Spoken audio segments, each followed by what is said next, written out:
Le troisième volet du programme Ombroi 3, qui est la communication et la sensibilisation à l'agroécologie, cette année, il a connu beaucoup d'activités, c'est-à-dire de la participation à des foires, des salons, des conférences, des partenariats qu'on a nous-mêmes conduits avec la presse, c'est-à-dire par exemple 10 articles sur comment développer un potager agroécologique chez soi avec les moyens non professionnels.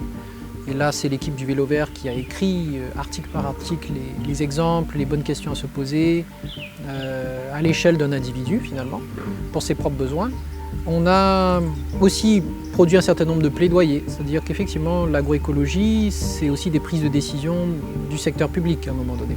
Comment on soutient ce secteur émergent, partant de l'existant, et peut-être même partant d'outils déjà aidant l'agriculture en général, comment est-ce que petit à petit on les oriente vers une transition agroécologique. Donc c'est quand même un ensemble de thématiques qu'il faut que l'agroécologie est une thématique du présent et du futur et qu'il faut que le secteur public les soutienne. C'est aussi quel type de partenariat on construit avec les autres acteurs. Et je pense que particulièrement cette année, ça a été assez structurant dans le sens où, avec des entreprises du secteur industriel, donc je peux citer le groupe Eclosia, qui est effectivement un sponsor du Vélo Vert, on est passé à une autre étape, c'est-à-dire comment est-ce qu'on arrive à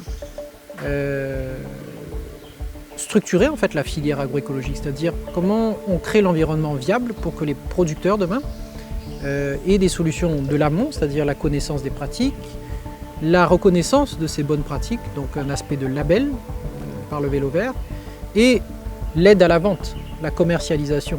Donc, qui dit commercialisation dit multiples marchés, et c'est intéressant là d'avoir des partenaires qui sont à la fois tournés vers la restauration, l'hôtellerie, la grande distribution, et aussi le particulier à travers des plateformes techniques de vente en ligne. Et là, c'est l'objet d'un partenariat spécifique avec la MCB, une application web qu'on va tester pendant maintenant les 3-4 prochains mois, c'est-à-dire tester la solution technique, nombre restreint de producteurs et de consommateurs, et on en fera un déploiement plus important en 2024.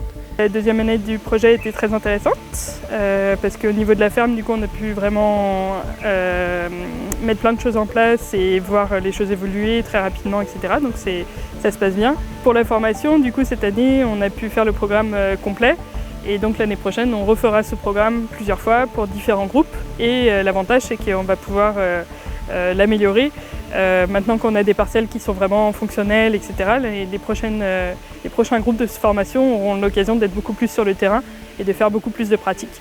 Donc je pense que ça sera encore plus intéressant pour eux. Et donc non, c'est une année intéressante. Le moment le plus révélateur est le module qui m'a vraiment plus que motivé, c'est la vie du sol.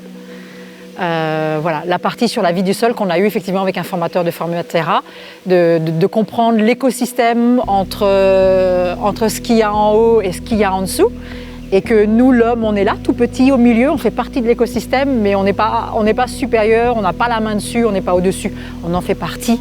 Et voilà, mais la vie du sol pour moi a été très révélateur et très enrichissant, et j'ai vraiment adoré cette partie-là. C'est de la biologie, c'est de la chimie, c'est tout à la fois, et c'était vraiment, vraiment très intéressant. Ouais. Ce qui nous demande beaucoup de satisfaction avec la formation avec Vélo Vert, c'est l'agroécologie. Comment bien faire son agriculture biologique. Pour moi, l'agroécologie englobe juste tout, de la ferme, la terre, les plantes de service, tout. Mais cette formation-là, pour moi, c'était le must pour mon projet à ferme.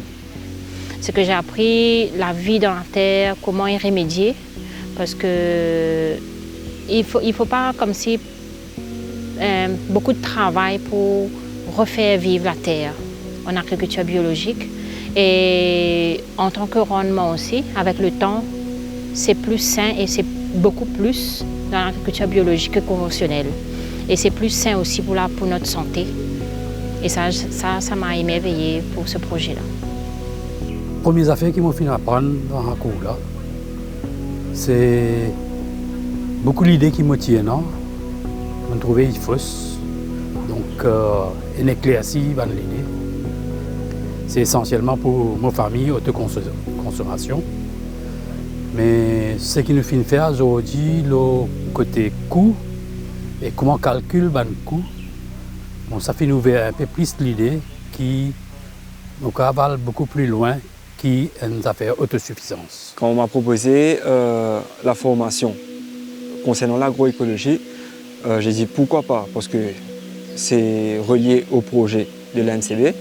Et ici, j'ai vraiment tout appris, parce que je suis nouveau dans le domaine déjà, et j'ai tout appris de A à Z. Mais là, aujourd'hui, c'est tout ce qui me manquait. Le côté financier, le côté capture d'informations et tout, c'est ce qui me manquait à la fin pour que je puisse structurer le projet. Les principaux accomplissements de l'année 2023 pour le projet En Beroy 3 et les projets qui lui sont associés, c'est, je pense, 7 parcelles de production agroécologique que l'on suit sur 4 territoires à Maurice, essentiellement effectivement dans le sud. Sur la formation, un parcours complet que je décrivais tout à l'heure, en 3 chapitres que l'on a développés, mais aussi des formations spécifiques qui sont en train d'émerger. Et là, c'est plutôt une approche par module, donc on vient appuyer spécifiquement des acteurs. Donc on a pu développer et mettre en pratique ça cette année. Et puis le troisième volet, c'est aussi l'étoffement des talents qui composent l'équipe projet du Vélo Vert. Et là, en 2022, nous étions 6 personnes si je ne me trompe pas, et là on est 14 personnes. Donc on s'est aussi installé. Pourquoi passer à 14? C'était prévu dans le projet, mais aussi on s'est installé dans un domaine, un ancien domaine écotouristique à Chamonix, qui fait que sur 5 hectares, il y a de la gestion d'espaces verts à intégrer, il y a une ferme animale qu'il faut gérer aussi. Et puis effectivement, le cœur du métier, c'est les parcelles agroécologiques de maraîchage et d'agroforesterie qu'on a développées. Donc pour ça, il faut effectivement du staff.